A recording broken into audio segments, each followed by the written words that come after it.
Good evening, everyone. My name is Alicia Mallon, and I am the Field Director for the Northeast for the Massachusetts Association of School Committees, and I'm here to assist the Littleton School Committee with their superintendent search. Do you guys want to introduce yourselves? Yep. I'm Elaine Sandelman. I'm on the school committee with... I'm Sean Ahern, also on school committee.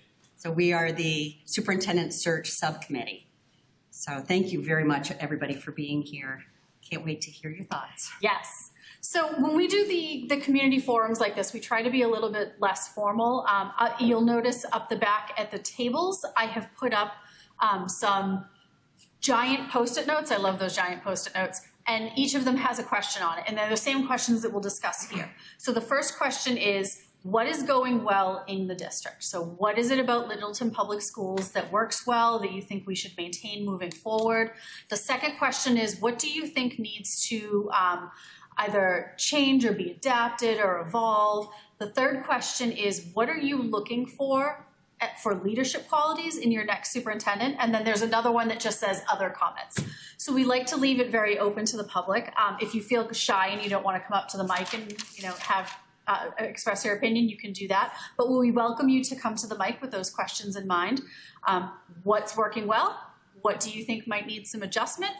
What are you looking for in a leader? And if you have any other thoughts you'd like to share about your superintendent search. So more than welcome, first person up.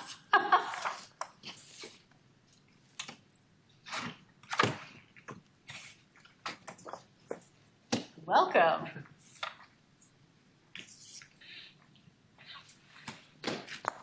Hi. Tim Buck. I don't know anything about superintendent, but I'm interested in the schools, so I thought this would be a good place to start. One of the things that we're looking for in superintendent, school budgets is probably one of the largest item in the town. And so in addition to all the academic qualities, the leadership qualities, they have to be able to build, maintain, sustain a great budget. So financial leadership is one thing I'd be looking for in a new superintendent. Excellent. Thank you. You're very welcome. Thank you for going first, too. Okay, so I have leading questions if no one else is ready to jump up. So when we sent out the survey, and part of the reason we do an in-person forum and the survey is so that we can capture as many opinions as possible as we start to move through this. I do also want to remind everyone that we will be conducting a series of public interactions with the finalists. Excuse me. So the way this process works is we start with the screening committee. The screening committee is going to accept the first round of applications. The screening committee will then put together a group of semifinalists that they will bring in and interview, and then they will choose a slate that moves forward, and those will be the finalists. That's the point where it comes back to the public. So once the names are public, we will have what we call the day in the district. It's a marathon for your superintendent candidates. They come in mid-morning, they tour all your buildings, they meet with staff throughout the day. In the afternoon, they will have a community forum, at least one. There's very often a student forum. And then in the evening, they have their interview with the school committee. And when we do the community forum and the interview with the school committee, there'll be an opportunity for people to give feedback for both of those things as well that will go to the school committee. So once we have finalists, there will be multiple points in time where everyone will get to meet them and interact with them as well. So one of the things we talked about in your survey was we asked people to rank district priorities. The district priorities that were originally suggested were student well-being and mental health, recruiting, retaining, and supporting staff, financial management and budgeting, communication and community trust, strategic planning and vision, and commitment to diversity, equity, inclusion, and belonging.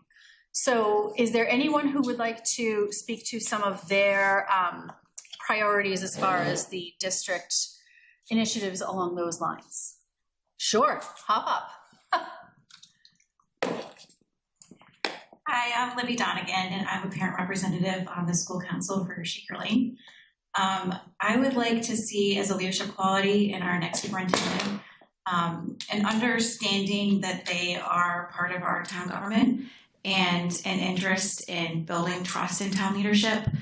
And that might look like improved communication and more frequent communication about certain things, transparency, and maybe improving some of the culture in our school systems. We just had an issue with some septic smell at Shaker Lane, and there was a lack of reporting about it to effectively get things resolved a little bit faster.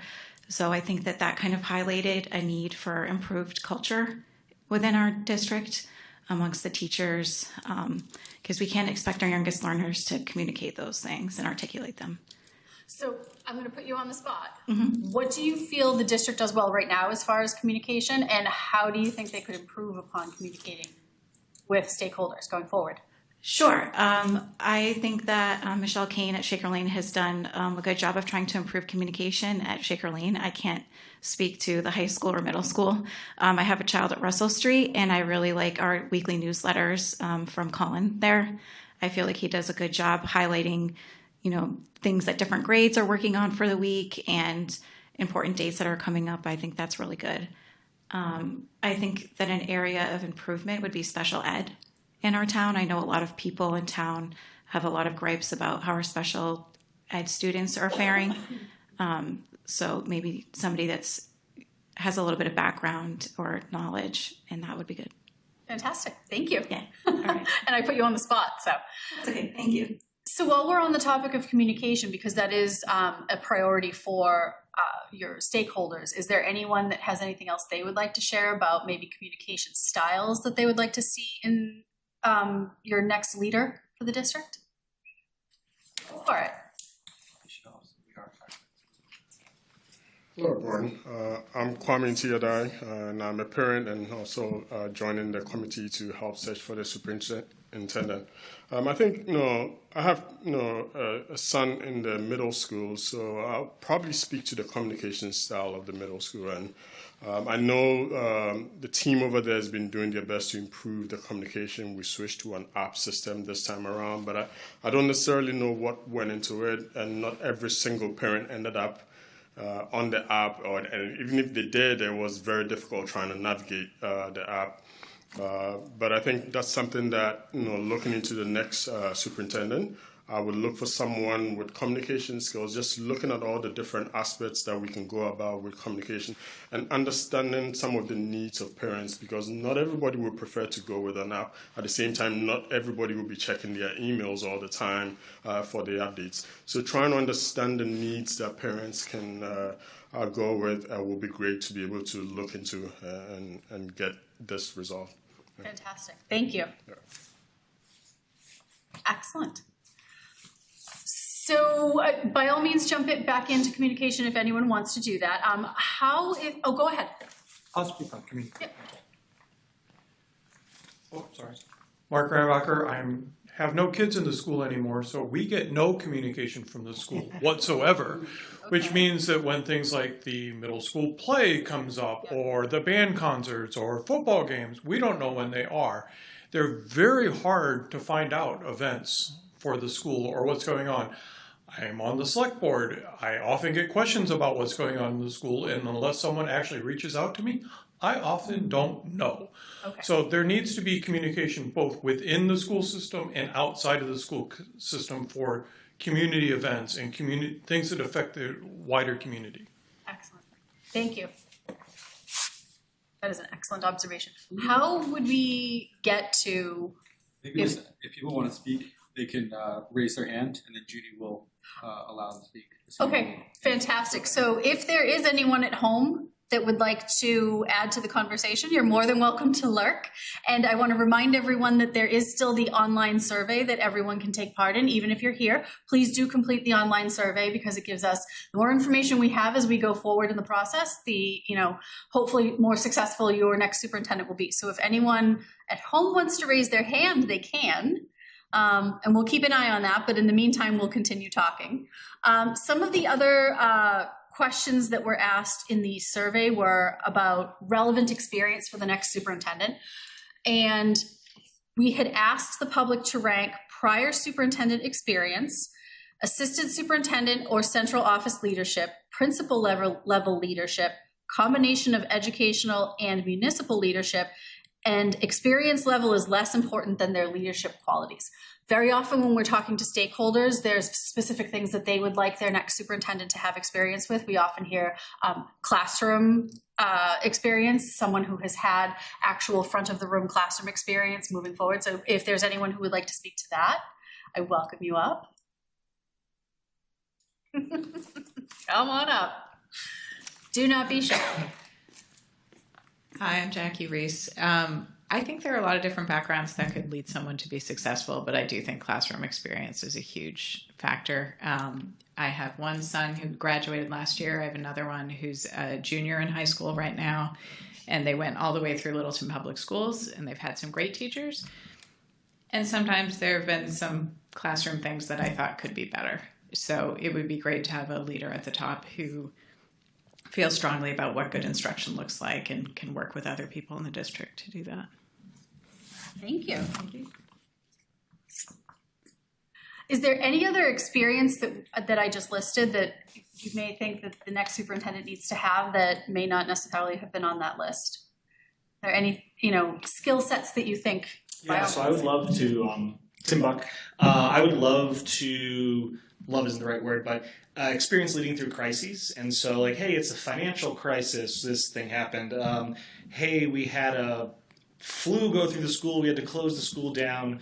Examples where they've led through crisis, and hearing from them of like, if this happened again, I would do this differently. But I think that would be a good experience that they could bring into Littleton Public Schools. Excellent. Thank you.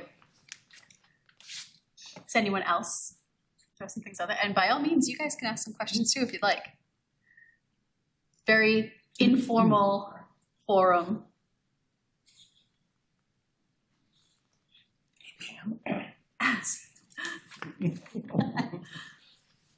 Hi, Pam Snyder. I think it would be great to have somebody who maybe doesn't need to have a superintendent level experience, but has been part of an administration that has lifted a school district's ranking.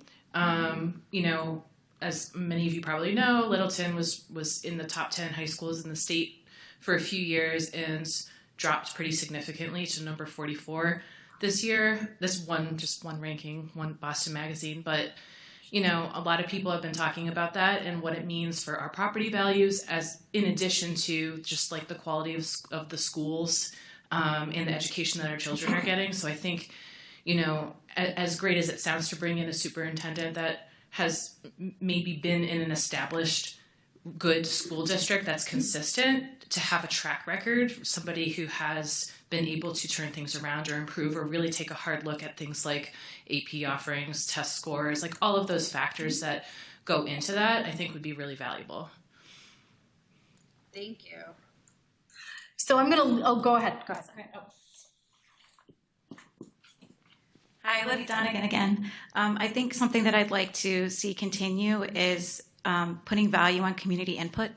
I think that's something that we have been improving, and that shows with 50 people applying for the subcommittee to search for the superintendent. That's a really good sign. So somebody that really values public input would be ideal. Fantastic. Thank you. I'm going to add to what she just said. We need someone who's going to be able to work across the board, listen to parents, listen to teachers, listen to the town leaders, basically bring everybody together, because without that it becomes one-sided, or there might be an issue with folks trying to go one way and the school system trying to go another way. So somebody who can really work across the board will be great to have, and I'd like to listen to their experiences on that. Excellent, thank you. So one of the, keeping an eye out for hands, Sean's sort of taking that on. One of the things that we often discuss when we're talking about your next superintendent, and someone did bring it up partially already, is student achievement. So I would open the floor to anyone who has any thoughts about student achievement and well-being and the balance thereof, and what experiences you're looking for there from your next superintendent.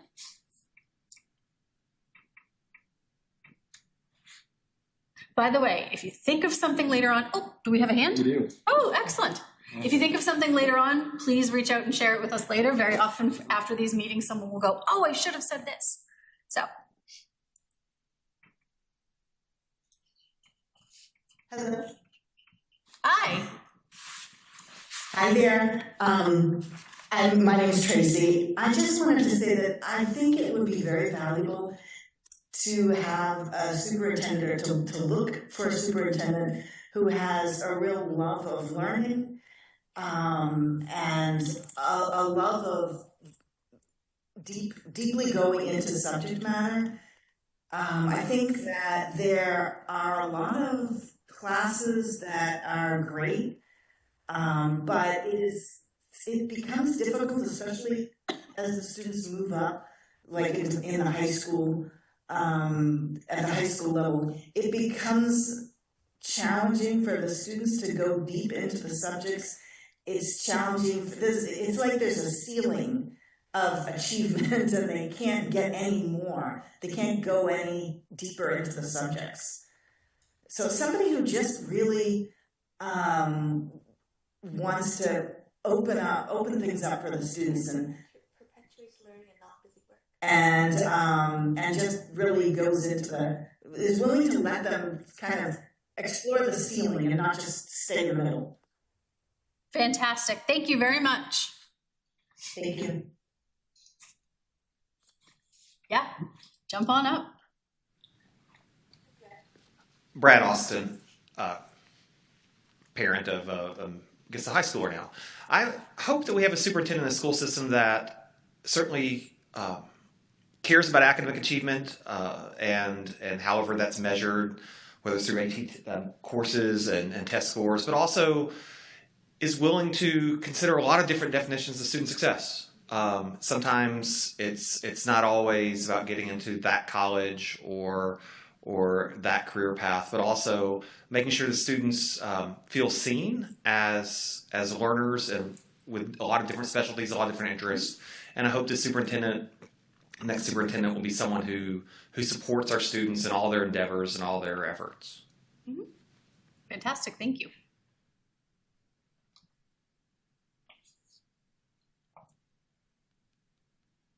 So also on our list of priorities, sorry, thank you. We have someone else on. Caller coming from home. Hello. Hi, welcome. This is Kelly McSweeney. I have a middle schooler and a Russell Street student. And I just wanted to ask, because I don't work in education, I think it would be helpful for the general public if you could briefly explain what a superintendent does, and what things they influence, and where the lines are drawn. Sure. So one of the things we at MASC do is we train school committee members on their roles and responsibilities. They have an all-day workshop they need to attend with us, and then we offer professional development throughout the year. One of the things we talk about a lot is the role of the school committee as it relates to the superintendent. The superintendent has one boss, and that is the committee as a whole, the body. No one individual, just the body of the committee as a whole. And the school committee has one employee, the superintendent. So the school committee functions as they are the what, the why, and the how much. So they are policy, they are budget, they are, receiving information and making recommendations on goals. Your superintendent is really your chief executive everything officer. Superintendents interact with the school committee, they interact with the town, but then they supervise the administrators below them, and then as part of that, the administrators supervise down through your educators, but the superintendent is always the chief executive officer, the chief operating officer. So the superintendent is where a lot of your procedures will originate. When the school committee puts forward a policy, and policies are usually dictated by Massachusetts general law or federal law or guidance from DESE or something to that effect, or something aspirational from the district like a new strategic plan or a new mission and vision. The superintendent then takes those policies and starts to translate them into the procedures and the handbook language and the day-to-day operations of the district. The superintendent also originates the budget. So the superintendent will work with the leadership team to look back into previous budgets and what has worked, what has not worked, what the leadership team brings to them and says, these are the things we need for the year. And then the superintendent brings that forward to the school committee to start working on the budget as well. Superintendents, depending on your district, very often they will be, you may have an assistant superintendent who is primarily in charge of curriculum or professional development, but the superintendent also oversees that. So what you're really looking for in a superintendent is someone who can be a chief executive officer, who can touch all of those places, but also be the leadership the district needs to empower those administrators to do what they need to do, and then communicate the needs of the staff back to the school committee. Because the superintendent is sort of the focal point between the entire staff of the district and the school committee, and then the school committee brings the community to the table, and that's where the two meet. So. Super helpful, thank you. You're welcome. I hope that answers your question, Kelly. Yes, thank you, and hopefully it was helpful for other people too. Yes, absolutely. I tell my committees all the time that we get to have them in the room. We get to train them. We don't get to tell the public what they do. Very often the public thinks the school committee can do certain things that they technically can't do by law. So it's always helpful to be able to say, this is the box they live in, and this is what they can do and can't do. Absolutely. So any other thoughts about the leadership experience, the what you would like to see as by all means, come on up. Sorry. Thanks. I think another leadership quality that I'd like to see is somebody that's willing to take accountability for mistakes, because mistakes will happen. You can't please everybody. Sometimes, people think they're getting ahead of something and it doesn't work out the way that they'd hoped. So I think something that's really important is somebody that is willing to take accountability for mismanagement and is willing to own up to that and understand that it's just a part of leadership. Yes, fantastic. Thanks.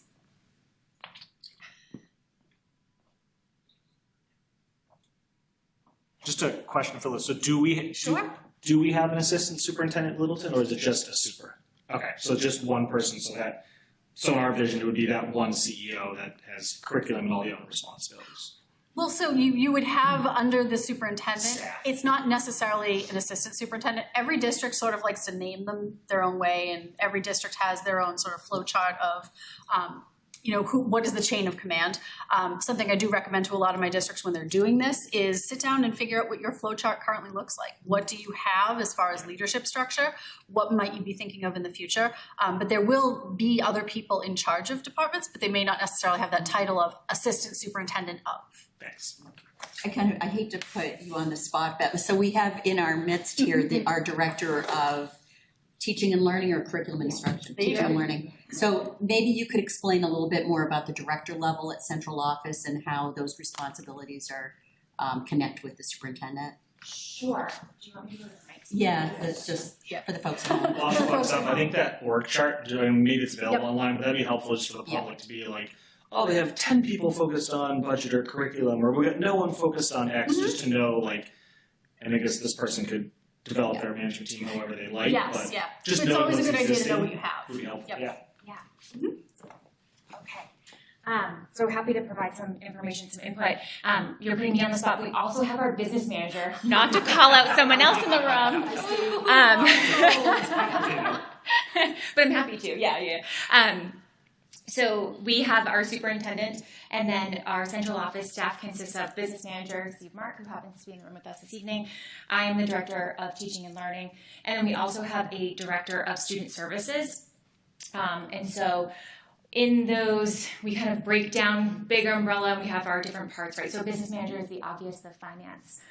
Do you want to come up and say what you, sorry, I do not want to speak for you. So I will say that the Director of Pupil Services does a lot of the special education, the realm of nursing, of counseling falls under her umbrella. This is very brief overview. The Director of Teaching and Learning, the work that I do is curriculum, teaching, instruction, working with educators and what they do on a daily basis in their classrooms, and a lot of times really being able to also focus in and dig deep and work with students, which is my favorite part of the job. And some all the professional development as well falls under my umbrella. So Steve, I won't speak for you if you want to share. So hi, my name is Steve Mark. I'm the business manager for the Littleton Public Schools. So I wear many hats. So in addition to budget and finance, I'm also in charge of transportation, food service, facilities, capital planning, facility capital planning, and kind of everything else that's kind of not educational related kind of falls under me. So, yeah, I do a lot of things, so. That's helpful to know. And I'm going to put both of you on the spot and say, are there things you would like to see in your next boss? We're talking about, you know, the next supervisor of your positions. Is there an experience you would like them to bring to the table? I think all of the points that have been raised here tonight are valid points, and they're excellent qualities to have in a leadership superintendent. Hands-on superintendent, I think is very important. Somebody who's willing to get in, talk to the teachers, get in, walk through the facilities, that kind of stuff from my point of view. Thank you.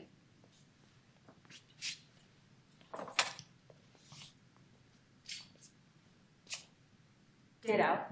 To that and what everything has been said this evening, I think being hands-on without being micromanagement, I find that to be really important, right? I want to collaborate with this individual and be able to sit down and work and get, you know, tasks and big ideas, be innovative, but also be able to implement them on the daily basis and really kind of dig into the trenches. I think when we earlier were speaking about achievement and seeing being able to know that there are many different kinds of achievement and there are many different levels within the achievement. And whenever we talk about achievement, I think now we also have to talk about our mental wellness of everyone that's involved in the system, because it's hard to have high achievement and high mental wellness. They have to go hand in hand, and we have to communicate about that. Fantastic, thank you. So, we have another hand.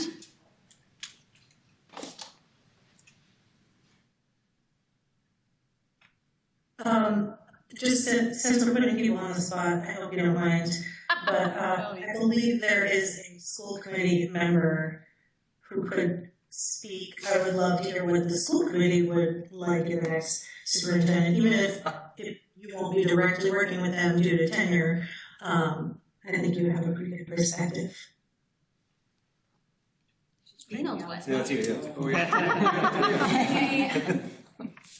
Secretly hiding in the back. I wasn't speaking only because I get to have a different role and have a pretty big say in this, but I'm so appreciative of the community members that have come, because to me this is really important for us in deciding. We can have our own personal views, and we certainly do, but for me, as being a school committee representative, I think we represent the community. And one of the things I've heard tonight, but I've also been hearing a lot about, is being sort of that ambassador and conduit for the community. The school community, but the Littleton community at large, I think is very important. And it was so wonderful to hear, you know, when you hear about school events, you think of them as community events. And it's so easy to forget that, but they really are. And then the other piece that I've heard a lot, and I think I would also prioritize, is communication. You know, how does that person communicate? We will be hearing them communicate, and we'll be looking for certain things, but are they talking about valuing communication to families, to educators, you know, their love of learning in children, which I heard a lot, but communicating that and bringing the community together, I think, are two things that stand out for me right now. But there's a long list of others too. Fantastic, thank you. So I can tell you that when a school district hires a superintendent who has never been a superintendent before, which I don't want people to be afraid of, because your next fantastic superintendent could very well be an assistant superintendent somewhere. It's great to think of someone with a ton of experience, but the way we approach superintendent searches is more of this is a matchmaking operation. We're looking for someone who's going to be the best fit for Littleton. Not for Acton, not for Chelmsford, not for Westford, where I'm from. We're looking for the best fit for Littleton. And what we're looking for is someone who will grow with you, that you as a community can see working with over the next, hopefully 3, 6, 9 years, to develop together. So one of the things we like to do is think about, what does it look like as you have your superintendent enter into your district?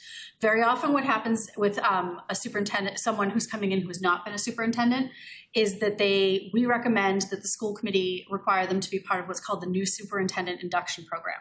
And every incoming superintendent, not just the new ones, should be putting together an entry plan, but a never before have been a superintendent will be working with the MASS, which is the superintendent's version of us. They have their own association and they do training. They get a cohort, they get a mentor, they work them through. One of the things we really like to encourage our committees and our communities to think about is, what does it look like that first year? You know, July 1st comes along and hopefully we would encourage there's, interaction between the exiting superintendent and the incoming superintendent. There's as much hands-on as possible in the beginning. And then July 1st, that person comes in, sits down in their office. What are the priorities that you see that you would like them to be focusing on day one? It's a big picture question and it's sort of like a wish list. What are the things that we really want to be focusing on day one? I can tell you that some of the examples we have in the survey to start the cogs moving. Academic improvement, staff morale and retention, budget stability and financial planning, community trust and communication, and strategic planning and visioning. And it doesn't mean that any of those are any less, but is there anyone who wants to share what they feel like should be the first thing that needs to be addressed so that we can build a foundation and move forward? Go for it. This might not answer your question directly. That's fine. I know how I would like them to approach it. Yep. I would love them to come in and make listening a priority, first of all, and it to be someone who doesn't assume they already have the answers. They want to learn about the town and the community and what people think they should be looking at, and hopefully, as part of their entry plan, incorporate that community feedback throughout. Excellent. Thank you.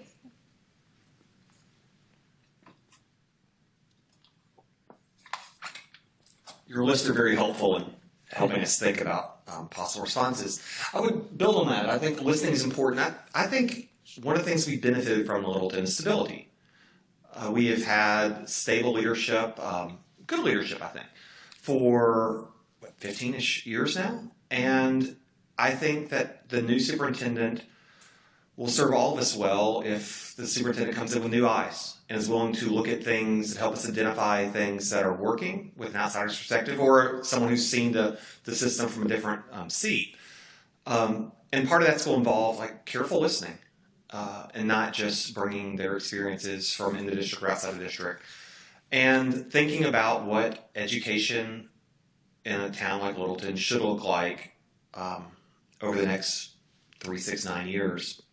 Having a vision, just running it back, doing the same thing over and over. It's working. To the degree that it is working, let's just keep doing that. I don't think will serve us well. I think we need to be willing to see what is working and what isn't, and to make changes if they're needed. Thank you. Yes, kind of to continue along those lines, and what I was saying before, I think somebody that's willing to acknowledge mistakes and see them as learning opportunities and opportunities for improvement rather than something to cover up or hide is something that would be good. So I think that also kind of comes back to the culture and how we need, top-down leadership on that, and we need bottom-up as well, but that means empowering people. What I experienced this week showed me that there are some culture issues around people being able to feel comfortable reporting certain things, and maybe the chain of command of who they report to. And if somebody is busy and can't maintain their job because they have a family emergency or something like that, making sure that they feel comfortable asking for backup, or that the superintendent is comfortable going to them and saying, this is how we're going to handle this, so that you feel like you can manage your job through this situation. And, our school and our population is taken care of. I think that that's something that's really important. But this week I started to question, if the staff doesn't feel comfortable reporting certain things in a school building, what else do they not feel comfortable reporting? Our teaching staff are mandated reporters. And so I just think that making sure that people are aware of policies and being transparent about them instead of feeling like it needs to be a secret or something that they don't want to deal with is good. That's what we need. Thanks.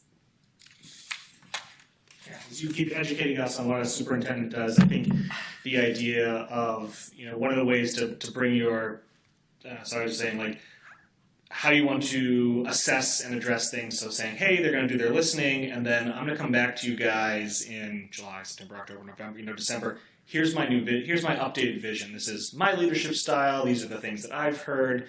And I think working with the school, so priority would be develop that vision, work with the school committee, get some public input on it, and then the school committee can hold the superintendent accountable and say, hey, you said these are the things you want to accomplish over 3 years, these are the things you want to accomplish over 3 months. But I think that should be a priority in developing that vision, as a chief executive should, and then being able to get public input on it, on saying, next thing we need to do is this, the public's supportive of not. Terrible sentence, but what I should have said in one sentence is developing a vision with public input. Yes, thank That's you. exactly how I recorded it. Yeah. I think another key factor to consider is, with the learning period and the listening and all that, is that the teachers are very much involved in that, building trust from the beginning, having opportunities for them to start, to feel safe, sharing what they see on the front lines every day and what we can consider as a district to focus on, with improvement. And that, of course, trickles down to the culture and the morale in like a big way, to have a leader who truly does value what our educators have to say and what they're seeing day to day. And of course, the students pick up on that too. And, I really think that having somebody at the top that's transparent and building that trust from day one will go a long way. Thank you. So I think it's probably helpful to share too that there is a process by which a school committee evaluates their superintendent. It's put forward by DESE. It's dictated directly from DESE, and it's based on the Massachusetts Educator Evaluation System. So the idea was, I think it was like 7 years ago, maybe closer to 10 at this point, they started to model the superintendent evaluation process on the same process that the teachers go through. So what that looks like in practice is it's a cycle. So we'll talk about it as a 1 year. At a certain point, superintendents can move to a 2-year cycle. But for the first year, the superintendent brings goals to the school committee. They discuss it, the school committee approves the goals. That all happens in a public meeting, as all of the work of the school committee has to happen in their public subcommittees and their public full committee meetings. So they talk about their goals. There's standards and indicators that DESE requires you to use, but then there's also room for development of, within categories, the specific goals of the superintendent. Then when you have a new superintendent, generally their goals are their entry plan, because we don't want to give them 2 sets of work to be working on. We want to focus. So your entry plan becomes your first year goals. And they're always district improvement, strategic planning, and student achievement. I believe those are the 3. And then there's 4 standards and indicators in the rubric. It looks crazy. It's educators in the room. It's all those boxes that have to be checked. It's kind of crazy. But the superintendent evaluation process, which is one of the primary responsibilities of the school committee, starts with setting those goals collaboratively, talking about the evidence that will be brought forward. We encourage our school committees to do workshops with us on setting good goals for themselves and for the superintendent. And then there's a cycle by which halfway through there's what's called the formative assessment. It's your check-in. You see how things are going. That's the time to adjust. That's the time to get more feedback on things. And then at the end, there's the summative. So you take those goals from the very beginning, and the superintendent gives you the evidence that was agreed upon and shows you what progress was made. So it is a public process to evaluate the superintendent. I think it sort of gets lost in the mix when, school committee is doing all the business of the school committee. The public doesn't necessarily see it. So I do want you all to know that as we move through this process, it's not just they hire them when we get going. There will be an onboarding process and goal setting and things like that will feed into the superintendent evaluation moving forward. Okay. So when we're also thinking about that day one and what it looks like for your superintendent's priorities. Oh, we have another hand. Thank you. Our audience at home. Thank you again to our helpers in the back there who are running this for us. Littleton TV, fantastic, thank you.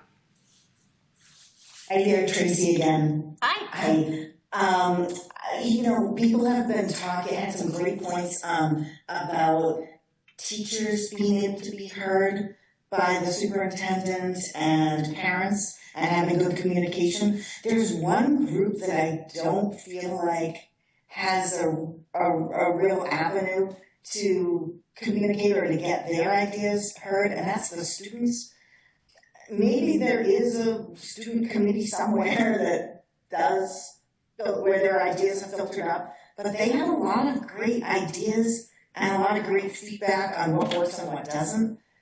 And some of these students are very hungry to learn, and they really have a good sense of things sometimes, I think.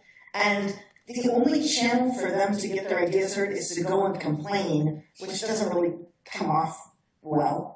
So it'd be nice to have, for a superintendent to have some, I don't know, some sort of thinking around how to set up a regular communication style, tap into the students a little bit on things that work and don't work, as well as the teachers' parents. Thank you. Thank you. Absolutely.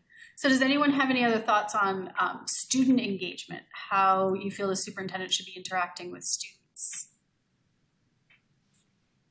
I just have a question. Is that survey open to students? That survey is open to everyone, yes.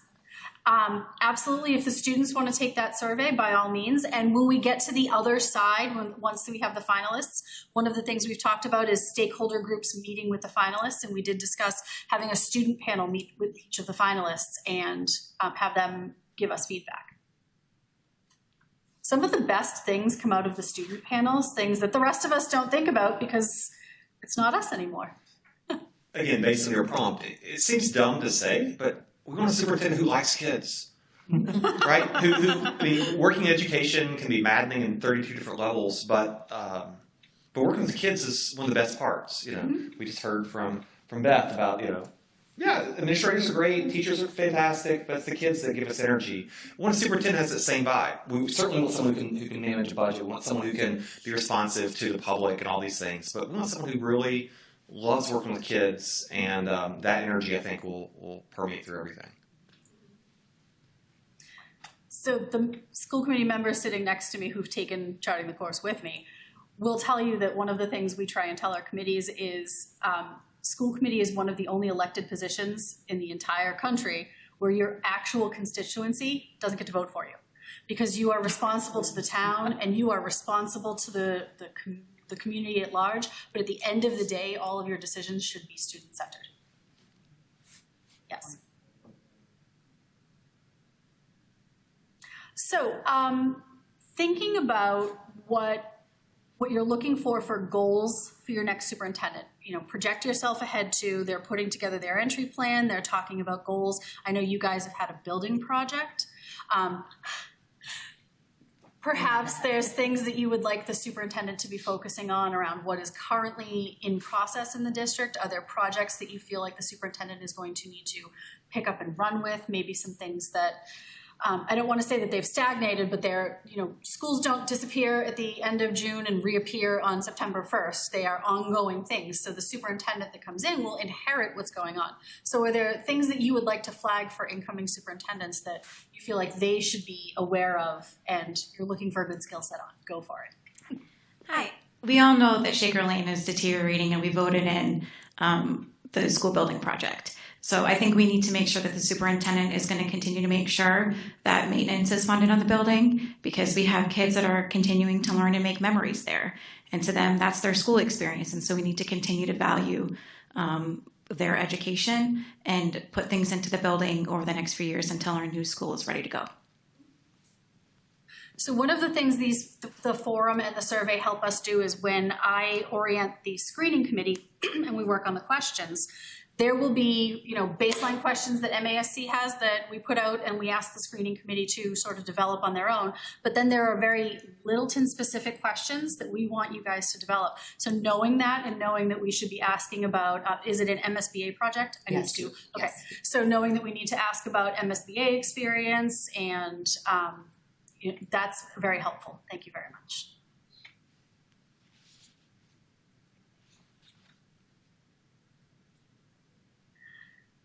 Okay, are there any thoughts? We're not quite at the end, but we're getting there. I want to remind everyone that there's the sheets up at the back if you feel like there's something you want to share that you don't necessarily want to come to the mic and be broadcast. There's the survey. You can definitely do that too. Go ahead. And you can reach out to the school committee members. You can reach out to me. My email is on masc.org. I'm Alicia Mallon, so you can email me if you have further thoughts too, but go for it. Again, this is something any candidate will know, but one of the things that's really unique to Littleton is the possibility of real housing growth. We have a lot of units coming online. There's speculation about how that'll affect the schools. There are studies that say it won't affect the schools at all. But that's certainly something that's concerning to the community is our schools, even the ones we're about to build, will they be overcrowded soon? So that's certainly an issue that will be on this person's plate. So I'm going to give us enough time for if there's anything else you want to share with us, but I do want you all to think about one last question. When we think about interviewing a superintendent, we very much are thinking about people that we're bringing in and we're evaluating them, but they're evaluating you as well. So when we have this group of people that's thinking about applying to Littleton, what do you want them to know? What do you love about Littleton? What do you want them to know that they're going to get when they get here? What are they going to be a part of?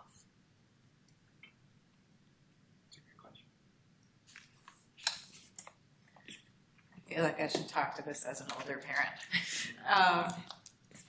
So we've had a lot of stability, and that's been great, and I think that's community value. I think there's a huge amount of support and growing support for the schools, as shown by the Shaker Lane vote. I think the schools also do a good job connecting their students to other town opportunities. Council on Aging, the Historical Society, the Fire Department. My kids have had some cool opportunities. I think it's a great place for schools, for families. I think they find it a very welcoming, supportive, connected town. Excellent. Anyone else?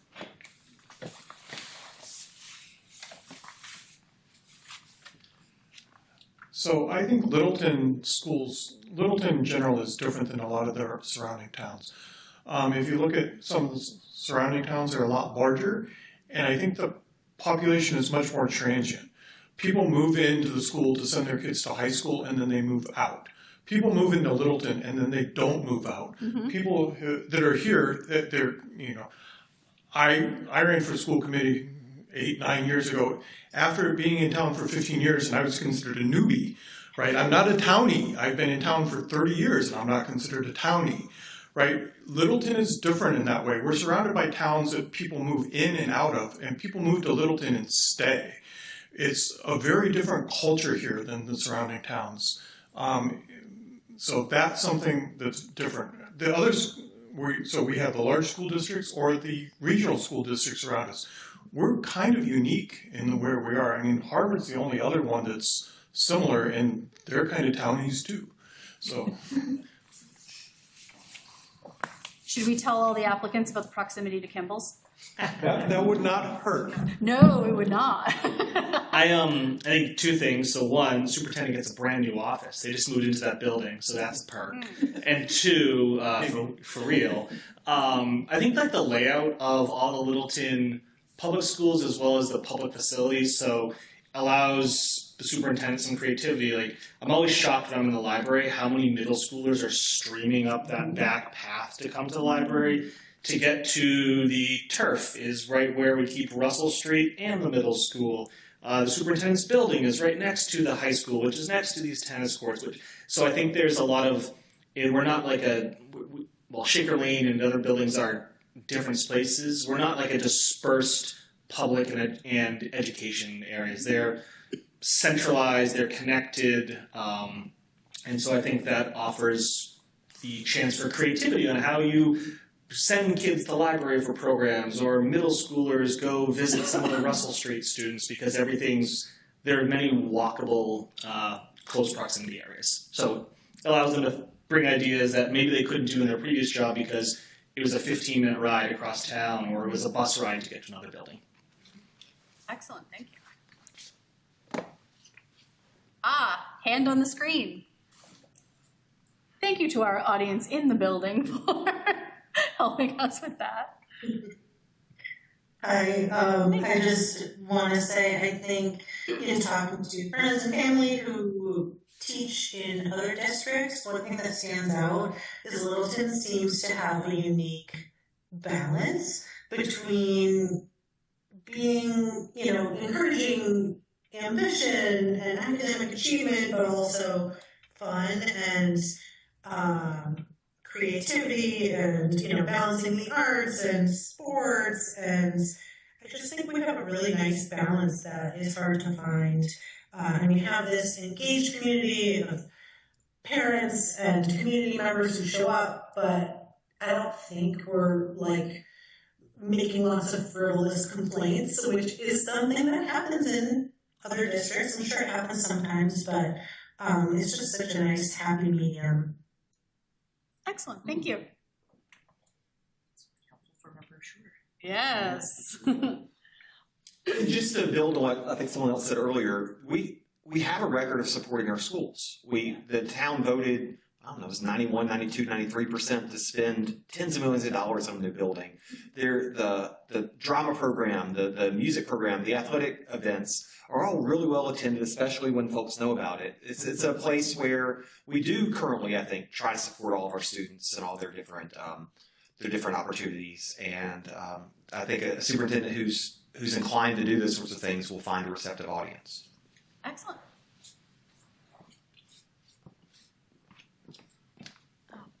Libby Donegan. My children love learning, and that says a lot because my kids went through Shaker Lane, and we know that the state of it isn't the best. But I think it speaks to the teaching staff and to their classmates, which also speaks to their families a bit, that they loved learning at the school.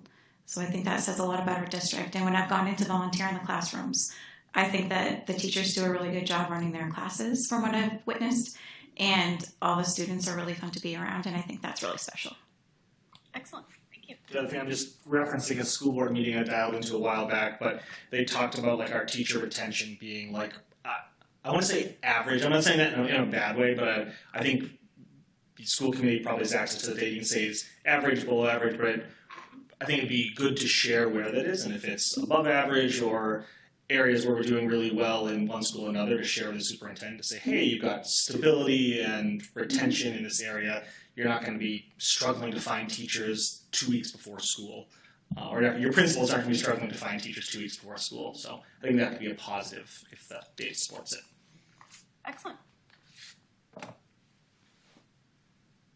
So we have about 4 minutes left on this, reminding everyone that there's the online survey, and you will hear from us again and again once we hit the finalist stage. There will be a lot of, I did hear tonight from people that they weren't hearing necessarily about this event through the town communication, but you've also identified the communication as something you want to work on. So when we're putting out the notices about the upcoming forums with the finalists, et cetera, we'll make sure that we're putting them out on all of the channels possible. We'll really focus on that on the other side.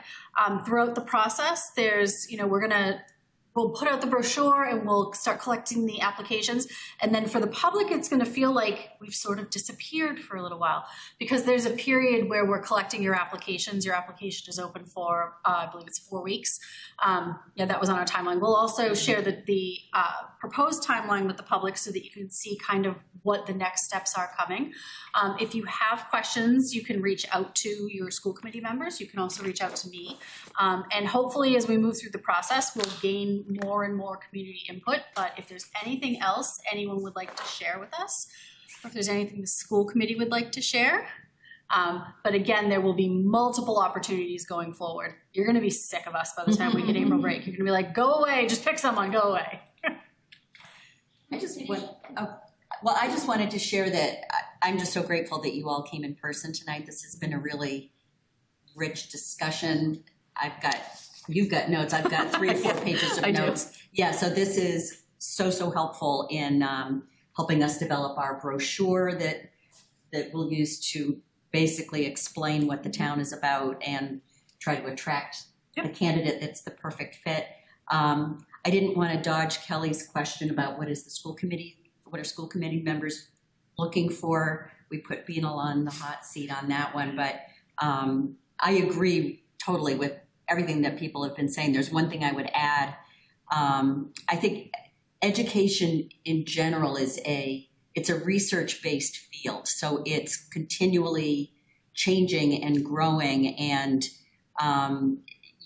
those of you who have students in the schools have probably seen that your kids are not learning in the same way that you learned when you were in school. So that's an important attribute for a new superintendent to me, is somebody who's staying on top of the research, staying on top of cutting edge innovations in education, going to conferences, learning from other superintendents about different things that are going on in their districts, and being a lifelong learner. So that's just one thing I would contribute. But again, so grateful for everyone to be here tonight and for being willing to come up to the mic and share your thoughts. And I'll echo that as well. Really appreciate everyone showed up and joined us in hybrid. For me, I think it's a combination of the budget. I think that we've done very well to keep ourselves in a good spot for many years, which allowed us to then approve a school. That takes a lot of time and effort to kind of line things up, and balancing that with the vision, right? So making sure you have both components of, being eager to learn about new avenues, but also maintaining what we have right now. Sure. I've been through this process, not for a superintendent, but for other, but it might be helpful if you just clarify the process a little bit more for people. I know there's going to be, hundreds of applicants that come in, and the search committee will narrow it down to a certain, but that process is not open meeting, that's not. Correct. And then the final 3, 5, however many, that's an open session. So it just might be helpful to clarify that for people. Yes. And the timeline. Yes. So I made a note to post the yes, timeline. we will post the timeline. So the way superintendent hiring works in the state of Massachusetts is you put together a screening committee, which is essentially a subcommittee of the school committee. So they meet in public to develop their questions, but then they interview their candidates in executive session. It's one of those quirks of Massachusetts that's just how we do it. What happens is, so your application is open for approximately 4 weeks, and then it closes, and we at MASC have been collecting those applications. The people who are on the screening committee, they will meet with me next week. We're going to have an orientation for the screening committee, and I will walk them through what open meeting law is, what executive session is. We'll talk about confidentiality. We'll start to talk about question development. When the application closes, the screening committee receives all of your applications. So I'm going to throw out some numbers here. They're not necessarily your numbers, but it helps people to think about it. Say you have 20 applicants. The screening committee is going to look at those 20 applicants. They're going to look at the survey that's online right now and the feedback from tonight. They're going to think about your strategic planning. They're going to think about, what your district is doing in the next few years. They're going to think about all the things that makes Littleton, Littleton. And then we come together, myself and the screening committee, and we will go through your 20 applicants. From those, say 20, they will decide there are 9, 10, that we really want to talk to. So they will, in executive session, bring those, we'll say 10 people in. They will interview those 10 people, and then we, again, as a screening committee, again in executive session, we will meet, we will discuss the people who we interviewed, we will decide whether or not we feel like we have strong candidates to move them forward, and then the screening committee is going to move a slate of people forward. The idea is that the screening committee can't make the decision for the school committee because, I'm so sorry, I'm going to sneeze. Only the school committee can hire the superintendent by Massachusetts law. So they have to send 2 because they can't send 1. We sort of like a sweet spot of 3 finalists, maybe 4. We're going to send people forward, hopefully as a screening committee, that they feel really strongly the public should then get the next look at. So everything up until that point has been executive session. Part of that is Massachusetts general law. Part of that is people are applying and they may not necessarily be a finalist and they haven't told their district they're applying places, and they have certain privacy protections as far as that. Once the school committee accepts the slate, and they're not ranking them, they're accepting a slate, 3 or 4 is sort of the sweet spot, and that's when the public really starts to get involved again. And what will happen is each of the finalists will have a day in the district, and I know the school committee is very interested in, some districts do, some districts don't, but this committee is very interested in sending representatives from the school committee to the current district that the person works in to have sort of their day in the district. And the school committee will, the finalists will meet with stakeholder groups that we identify. That is often staff during the day, central office during the day. They'll meet with the current superintendent. They'll move through the day and they'll meet with student panel, a community panel. They'll have their full interview online for everyone to see in the evening. Once you have, we'll say 3, just because it's easier to say it that way. Once all 3 finalists have interviewed, those interviews will go live so that the public who was not able to be there in person can see them online, and we'll have feedback forms for the public to respond to the actual public interviews. Then the next week, the school committee is going to meet to deliberate. They will look at all of their options. They will look at all the feedback. They will have gotten those reports from me. They will consider what's in front of them. They will decide, is there someone here that we wish to hire as our next superintendent? So that is essentially the process. Excellent. And they had asked about timeline, but that basically culminates April. You hopefully, fingers crossed, the plan is that the school committee the week before April vacation is going to deliberate and vote. And at that point, so there are 2 requirements for hiring a superintendent in the state of Massachusetts. They have to be certified or able to be certified to be a superintendent, and they have to be appointed in an open meeting by the school committee at a properly posted meeting by majority vote. That's literally it. So if we get to the end of the process and if for some reason the school committee felt we're not quite there, we want to talk about more, hopefully we're not there, hopefully the committee feels like we've done our due diligence, which is sort of why we back up to this point. We have community forums now, we have the survey, we have the screening committee, which is representative. We help them whittle it down. I'm with them throughout that process. That's what one of the things that committees hire us to do, is sort of whittle that down. It's actually not that they appointed, they agreed to enter into contract negotiations. You are very correct, thank you. So the vote that happens that night is we vote to appoint, insert name here, to the position of superintendent upon the completion of a successful negotiation of a contract. So yes, they do have to enter into a contract negotiation at that point. You are very correct. Someone's got Robert's rules down too. Okay, well, we are a little bit past time. Thank you all for being with us tonight. Again, there's, oh yes, yeah. Sorry. No, please do not apologize. The teacher and me, and I was going to check with Tim afterwards because I think he asked the question, because I realized that we may not have answered the administration fully to have a full picture of. So the teacher and me needed to just make sure that we circled that back to that. So we have the superintendent, our central office. I think I was excited to have someone come up with me. So we have Steve, business manager, director of teaching and learning, director of student services. Also within our central offices, we have a student liaison individual. And then the rest of our admin team includes each building principal, assistant principal, 2 special education administrators, one who works elementary, one who works more secondary, and then our 2 technology coordinators. And so that rounds out our entire administrative team. Thank you. Thanks, Beth. So super helpful to know about that is one of the things that the search committee members, the 2 people sitting next to me, have already started doing, is we provide the district with a district profile that they start plugging things into.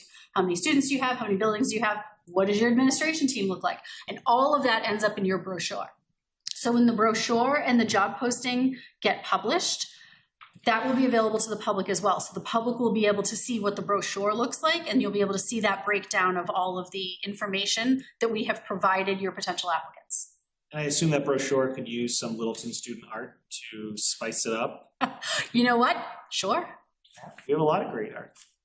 And when you say the brochure is going to the public, is it going to all of Littleton, or is it just going to parents who No, so the brochure is part of your job posting. So when we post your application on our website, there's a brochure that talks all about Littleton and all about all the things that you are looking for. And then there's our application that they have to fill out.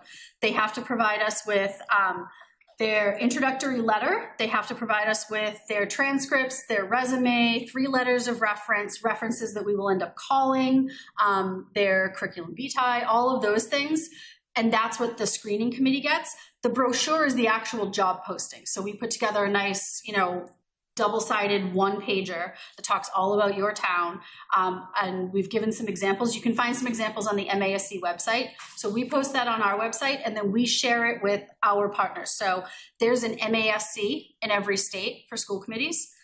They don't call them school committees, they call them boards, and they joke about that mercilessly with us, and we remind them we were the first, so we can call ourselves what we want to. So we share it with us in other states. We share it with MASS, which is the School Superintendents Organization.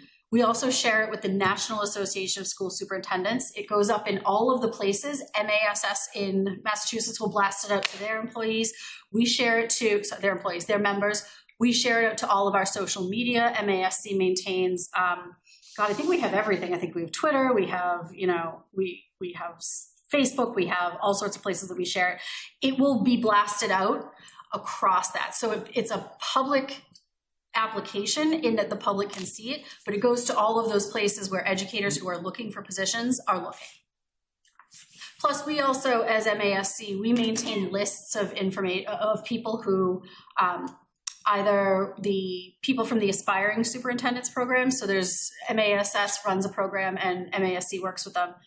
It's great, where people come in who are thinking about being superintendents. We have a relationship with them. We can blast that out to them too. And we have, our contacts across education here in Massachusetts and New England, sometimes beyond. So, excellent. Well, thank you all for coming tonight. Thank you to Littleton Cable Television in the back. Thank you so much. And the sheets are still up the back if anyone has anything else they'd like to share with us. Look for the survey and future forums from us. Thank you so much, Alicia. Great, This has been amazing.